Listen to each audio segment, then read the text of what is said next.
ధరిత్రిపై సంతతి కొరకరి అహోరాత్రములు తపస్సు చేసే కేసరి కేసరి కుల సతి కడుపు పట్టగా జనించినాడు సమాన బలోద్ధతుడు సంయుతుడు అంజనాసుతుడు పవననందనుడు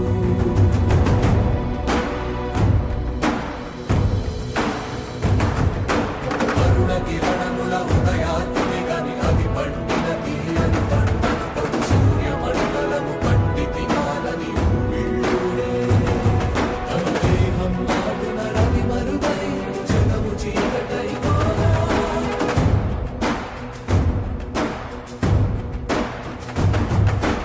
అది అమరేంద్రుడు గమనించి తన ఐరావతమది రోడించి ఆంజనేయుని సమీపించి తన వజ్రాయుధము విసరగా అది పవననందనుని హనుముని తాకా చిందిన రక్త బిందువే విద్యుద్వేగంతో ధరణి స్థలి వంద కడలిలో చచ్చి వంద కడలి అట్టడుగున గల శ్రీరంగ శుద్ధి గర్భము చేరియట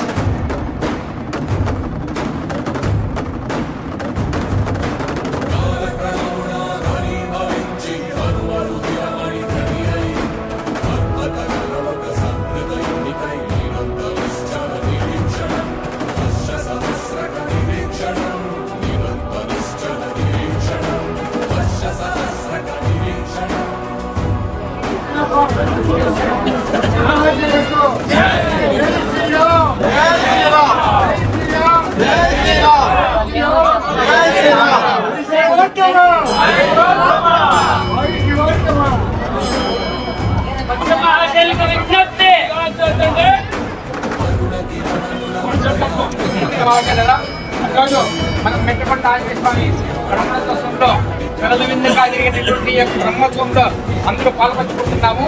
కాకపోతే ఈ యొక్క భక్తుల ఒక ఆవేశం ఏమంటే ఫస్ట్ నేను టెంకాయ కొట్టుకుంటేనే నాకు రాముడు ముందు చూస్తాడు, కానీ లాస్ట్ ఎవరు వాళ్ళే చూస్తారు రాముడు.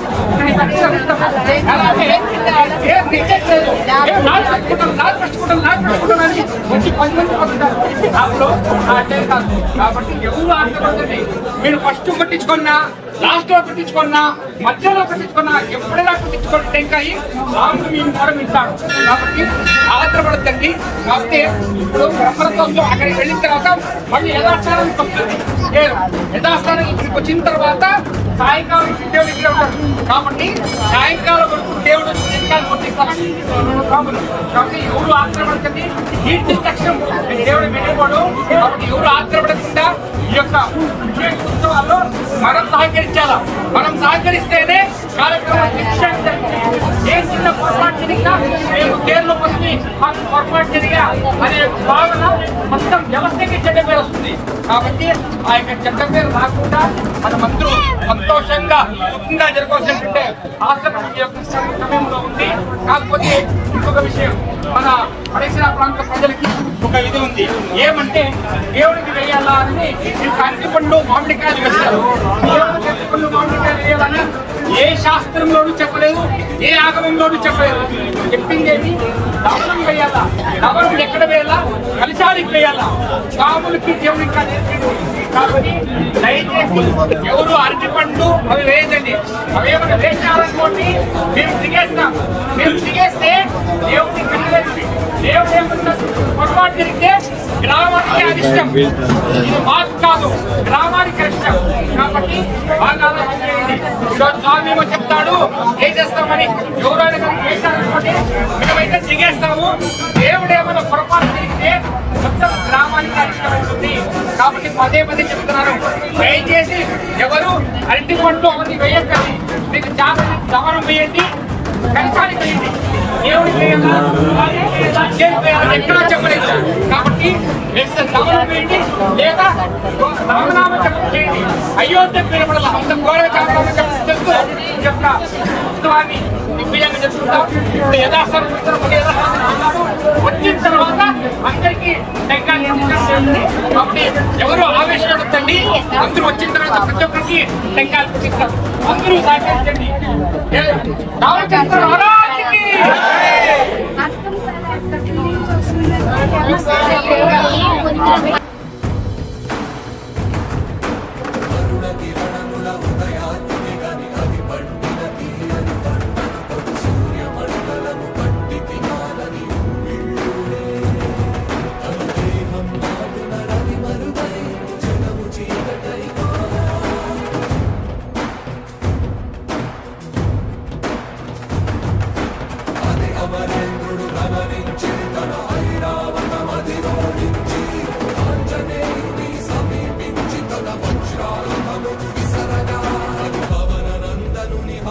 తాకా చిందిన రక్త బిందువే విద్యుద్వేగంతో ధరణి స్థలి వంద కడలిలో చొచ్చి వంద కడలి అట్టడుగున గల శ్రీరంగ శుద్ధి గర్భము చేరియట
చిందిన రక్త బిందువే విద్యుద్వేగంతో ధరణి స్థలి వంద కడలిలో చొచ్చి వంద కడలి అట్టడుగున గల శ్రీరంగ శుద్ధి గర్భము చేరియట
చిందిన రక్త బిందువే విద్యుద్వేగంతో ధరణి స్థలి వంద కడలిలో చొచ్చి వంద కడలి అట్టడుగున గల శ్రీరంగ శుద్ధి గర్భము చేరియట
ధరణి స్థలి వంద కడలిలో చొచ్చి వంద కడలి అట్టడుగున గల శ్రీరంగ శుద్ధి గర్భము చేరియట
అమరేంద్రుడు గమనించి తన ఐరావతమధిరోహించి ఆంజనేయుని సమీపించి తన వజ్రాయుధము విసరగా పవన నందనుని హనుముని తాకా చిందిన రక్త బిందువే విద్యుద్వేగంతో ధరణి స్థలి వంద కడలిలో చొచ్చి వంద కడలి అట్టడుగున గల శ్రీరంగ శుద్ధి గర్భము చేరియట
అమరేంద్రుడు గమనించి తన ఐరావతమధిరోహించి ఆంజనేయుని సమీపించి తన వజ్రాయుధము విసరగా పవన నందనుని హనుముని తాకా చిందిన రక్త బిందువే విద్యుద్వేగంతో ధరణి స్థలి వంద కడలిలో చొచ్చి వంద కడలి అట్టడుగున గల శ్రీరంగ శుద్ధి గర్భము చేరియట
అమరేంద్రుడు గమనించి తన ఐరావతమధిరోహించి ఆంజనేయుని సమీపించి తన వజ్రాయుధము విసరగా పవన నందనుని హనుముని తాకా చిందిన రక్త బిందువే విద్యుద్వేగంతో ధరణి స్థలి వంద కడలిలో చొచ్చి వంద కడలి అట్టడుగున గల శ్రీరంగ శుద్ధి గర్భము చేరియట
అదమ్మా